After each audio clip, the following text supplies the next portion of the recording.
பிதா எனப்படும் யாவே அவர்தான் சாத்தானா? இதை வேத புரட்டர்கள் என்ன சொல்கிறாங்க?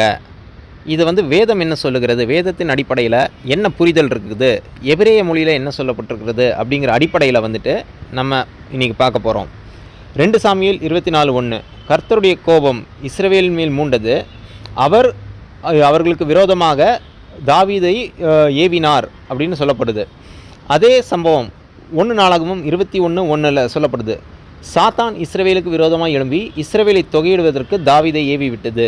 அப்போது இதில் சொல்லப்படுகிற அந்த சாத்தானும் தேவனும் ஒரே நபரா? இஸ்ரவேலுக்கு நான் தகப்பனாக இருக்கிறேன் என்று எரேமியா 31:9 பார்க்குறோம். இயேசு கிறிஸ்து இதே யூதர்களை பார்த்து சொல்கிறார். யோவான் 8:44 நீங்கள் உங்கள் பிதாவாகிய பிசாசானவனால் உண்டானவர்கள்.